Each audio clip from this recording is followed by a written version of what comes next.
भाइयों, मैं फिर से एक डरावनी फिल्म लेकर आया हूँ। आज अमेरिकी हॉरर सीरीज ब्लैक फोन की कहानी है। ये कहानी एक छोटे से शहर में घटती है जहाँ कई बच्चे लगातार गायब हो रहे थे। पुलिस के पास कोई सुराग नहीं था और पूरे शहर के लोग डरे हुए थे। आखिर क्यों ऐसा हो रहा है, आइए जानते हैं। एक दिन नीरज स्कूल के बेसबॉल मैच में खेल रहा था। सभी छात्रों की नजरों के सामने उसे लगा कि वो जीत रहा है, लेकिन विरोधी ने एक होम रन मारकर स्कोर पलट दिया। हालांकि वो मैच हार गया, पर उसके प्रतिद्वंदी ब्रूस ने उसकी तारीफ की। मैच खत्म होने के बाद ब्रूस अकेले सड़क पर साइकिल चला रहा था। एक वैन ने उसका रास्ता रोक दिया।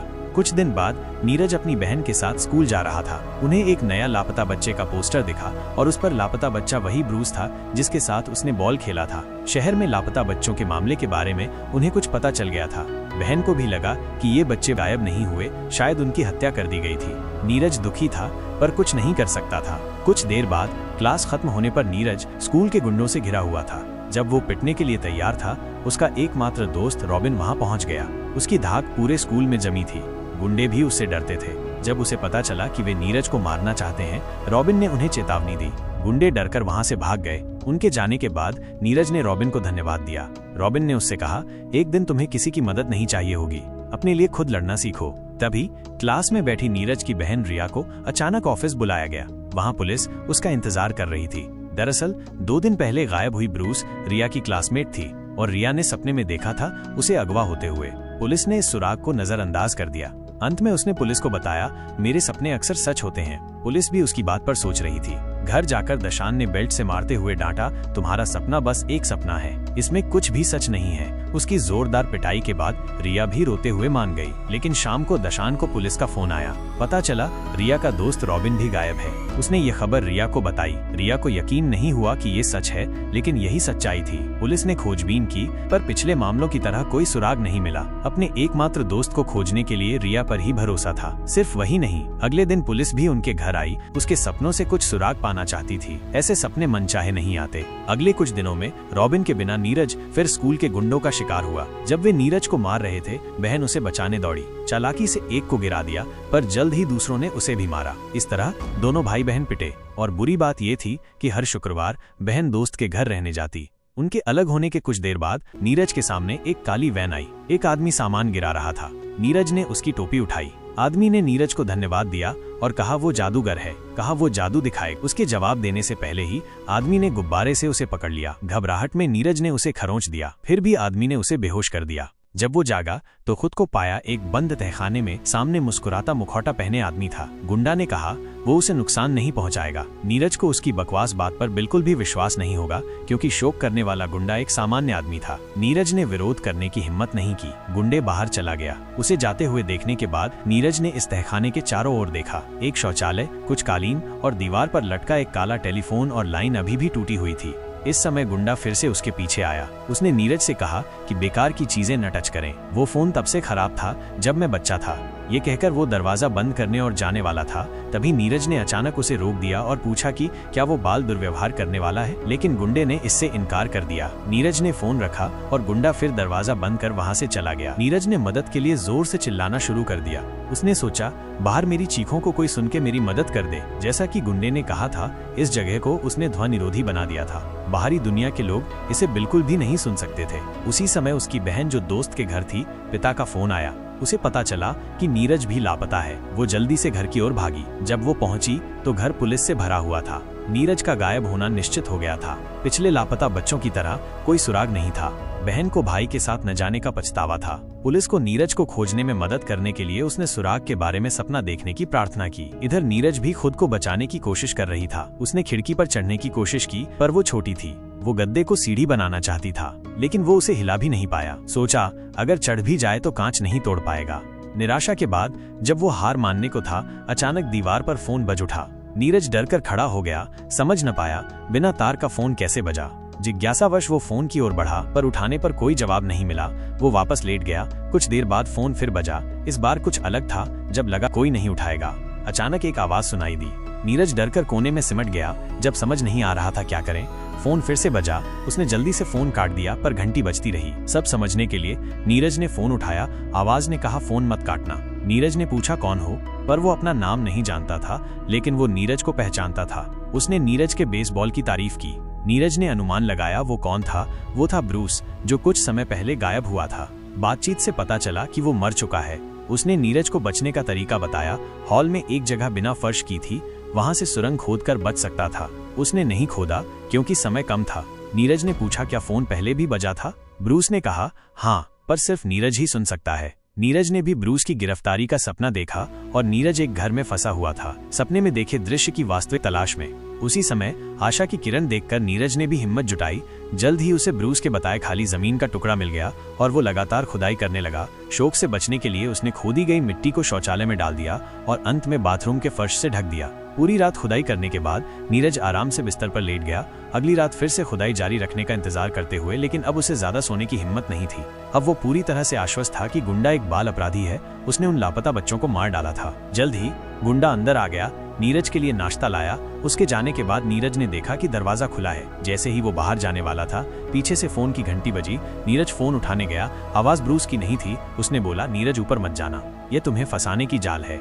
जब नीरज ने पूछा कि कौन बोल रहा है, उसे पता नहीं था कि उसके पास एक लड़के का भूत था। फोन पर उसने बताया कि वो एक पीड़ित बच्चा है। फिर उसने आगे कहा, अभी गुंडा बेल्ट लेकर ऊपर इंतजार कर रहा है। अगर तुम ऊपर जाने की सोच रहे हो, वो तुम्हें बेल्ट से पीट कर मार डालेगा। सभी लापता बच्चों को उसने इसी तरह मारा था। फिर भूत ने फोन काट दिया।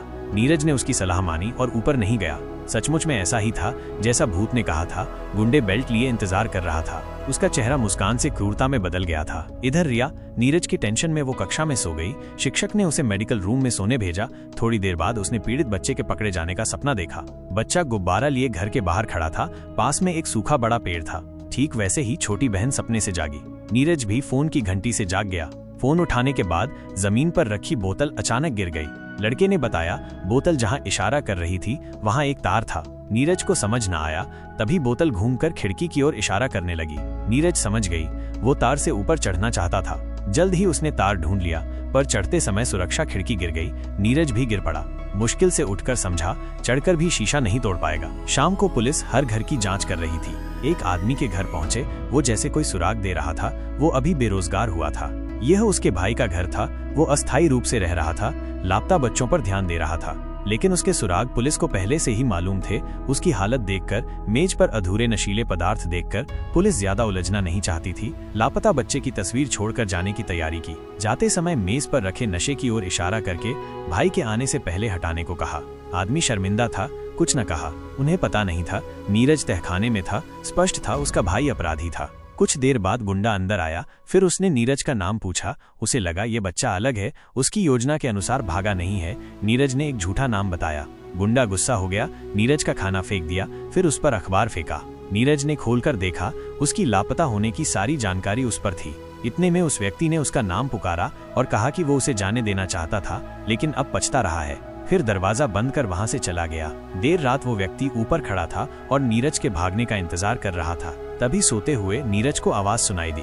दीपक लेकर देखा तो एक लड़के का भूत हवा में लटका था। वो फर्श पर खून टपका रहा था और फोन की ओर इशारा कर रहा था। लेकिन जब नीरज ने फोन उठाया तो पीछे का भूत गायब हो गया।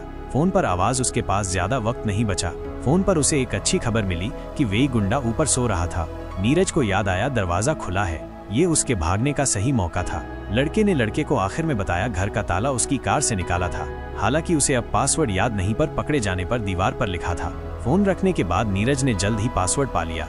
सब कुछ तैयार होने के बाद वह धीरे से ऊपर की ओर बढ़ा। दरवाजा खोलते ही सामने गुंडे को देखा। जैसा फोन पर कहा गया था वो सो रहा था। नीरज वहाँ एक पल भी नहीं रुका। जल्द ही वो दरवाजे तक पहुंचा। जैसे ही उसने लॉक खोला, यहाँ की हलचल ने कुत्ते को जगाया। कुत्ते के भौंकने से गुंडे जाग गया। जियोदी डर कर वहां से भाग गया, लेकिन वो ज्यादा दूर नहीं भाग पाया। गुंडा ने उसे पकड़ लिया और जमीन पर दबा दिया। पड़ोसियों ने भी आवाज सुनी। जब नीरज मदद मांगने वाला था, गुंडे ने चाकू उसकी गर्दन पर रखा। उसे चुप रहने की धमकी दी। नीरज डर से विरोध नहीं कर पाया। कुछ देर ऐसे ही बीती। सुनिश्चित करके कि कोई नहीं देख रहा, गुंडे ने नीरज को मार डाला। हंस, ये नीरज का सपना था। जब वो जागा तो अगला दिन था। नाक पर खून के निशान देखे। तभी गुंडे के फोन की घंटी फिर से बजी। इस बार फोन पर कोई और था। ये व्यक्ति उसे जाना पहचाना लगा। वो उसके स्कूल का गुंडा था जिसने पहले नीरज को सताया था। उसने दीवार की दूसरी ओर इशारा किया। बताया कि बाथरूम में एक दीवार है जो स्टोर रूम से जुड़ी है, बस उस दीवार को तोड़ना है। फिर एक पेंच वाला बोर्ड दिखेगा। वह दरअसल फ्रिज है जिससे होकर बाहर निकला जा सकता है। नीरज ने उसे धन्यवाद दिया, पर लड़का ये नहीं चाहता था। वह चाहता था नीरज उसका बदला ले। उसी वक्त बहन ने भी गुंडे का सपना देखा। उसके निर्देश पर ये घर ढूंढ लिया। इस बार घर का नंबर साफ दिखा। फिर गुंडा वहां आ गया और घर पर चिल्लाने लगा। तभी नीरज की नींद खुल गई। बचने की कोशिश शांत हुआ। नीरज बाथरूम पहुंचा। उसने शौचालय का बोर्ड उठाया और दीवार पर जोर से पटका। वह जानता था समय कम है, अगली बार गुंडा आए तो मौत हो, इसलिए एक पल भी नहीं रुका। फिर से तोड़ा। पता नहीं कब तक आखिरकार दीवार टूट गई। औजार से पेंच खोल दिया, बोर्ड को बाहर निकाला, फिर पूरी ताकत से अंदर घुसा। लेकिन कितना भी मारा, फ्रिज का दरवाजा नहीं खुला। उसे नहीं पता था बाहर से भी दरवाजा बंद था। अंत में व्यर्थ मेहनत की। वो जमीन पर बैठ रोने लगा। जब उसे समझ नहीं आया तभी फोन की घंटी बजी। दूसरी तरफ रॉबिन की आवाज थी, वही दोस्त जो अभी मदद कर रहा था। उसने नीरज को हिम्मत दी, कहा वो हमेशा साथ है। याद दिलाया शुरुआत में क्या कहा था, एक दिन अपने लिए लड़ोगे और अब वही समय है। पहले मुक्का मारने की हिम्मत नहीं थी, अब जीने के लिए लड़ना होगा। उसके लिए भी जीना जरूरी है। रॉबिन के प्रोत्साहन से नीरज उठा। फिर रॉबिन ने बताया कैसे जीतना है। पहले फोन को हथियार बनाओ, उसमें मिट्टी भरकर वजन बढ़ाओ, फिर कुछ मार्शल आर्ट सिखाया। सब सिखाने के बाद रॉबिन ने कहा ये उनकी आखिरी बातचीत है, अब सब कुछ खुद करना होगा। अंतिम अलविदा के बाद नीरज ने फोन लाइन काटी। रॉबिन की सीख पर अमल किया। फोन में मिट्टी भर दी, कमरे में जाल बिछा दिया। बहन की खोज। उधर बहन की हालत बाहर भारी बारिश के बावजूद नीरज को खोजती रही। जब वो चारों ओर देख रही थी, अचानक मुड़ी सामने लापता बच्चे खड़े थे। रिया डरकर गिर पड़ी। जब उठी तो कुछ नहीं था। बगल का दृश्य सपने जैसा था। वह तुरंत घर लौट आई। पुलिस का कार्ड मिला, पुलिस को सुराग बताया। अंतिम मुठभेड़। उधर गुंडे का भाई चौंका। उसने हर जगह गुंडे को देख लिया पर अपने घर पर नहीं। सोचकर वो तहखाने गया। अंदर जाकर देखना चाहता था क्या ये उसका अपना भाई है। नीरज ने नीचे सब कुछ तैयार किया, लेकिन आया गुंडे का छोटा भाई। देखा कि आने वो गुंडा नहीं था। नीरज से मदद मांगने का मौका न मिला। गुंडा अचानक पीछे से आया, एक कुल्हाड़ी से उसे निपटा दिया। डरा हुआ नीरज जल्द ही संभल गया। वो जानता था अगर वो कमजोर रहा तो इस आदमी से भी बुरा होगा। तब गुंडे ने अपना कुत्ता बुलाया, बस उसे निगरानी करने के लिए। नीरज जैसे शिकार के लिए वो खुद ही हाथ लगाएगा अपनी विकृत मनोदशा को संतुष्ट करने। उसी समय पुलिस ने रिया के सुराग पर ये घर ढूंढ निकाला। लेकिन अजीब बात ये थी, अन्य मृत बच्चों के शव मिले पर नीरज और हत्यारा नहीं मिले। ये सिर्फ लाश फेंकने की जगह थी और इस वक्त नीरज और हत्यारा सामने वाले घर में थे। अंतिम मुठभेड़ शुरू कर दी। गुंडे ने कुल्हाड़ी से नीरज पर वार किया। नीरज ने चालाकी से बचाव किया, उसे अपने जाल के क्षेत्र में ले गया। असावधानी में उसे गिराकर टांग तोड़ दी। उसे प्रतिक्रिया का मौका नहीं दिया, उस पर जोरदार हमला किया। अपना गुस्सा निकाल रहा था पर गलती से गुंडे ने उसे पकड़ लिया। अचानक स्थिति पलट गई। नीरज दब गया। संकट में नीरज ने उसका मुखौटा उतारा, मानो आदमी का गुस्सा उतर गया। नीरज ने मौका देखकर उसे पटक दिया, फिर हाथ में फोन की तार लेकर शोक की गर्दन कसकर पकड़ ली। गुंडा अविश्वास से देखा। नीरज ने फोन उसके कान पर रखा। अगले पल नीरज ने उसे मार डाला, बिना हाथ वाले भौंकते कुत्ते को देखते हुए। नीरज ने फ्रिज से मांस निकाला, उसे फेंका और घर से बाहर चला गया। छोटी बहन ने भी सामने उसकी परछाई देखी और उसकी ओर दौड़ पड़ी।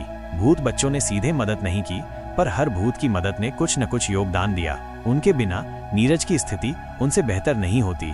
इसके साथ ये वीडियो हमारे यहाँ पे समाप्त होती है।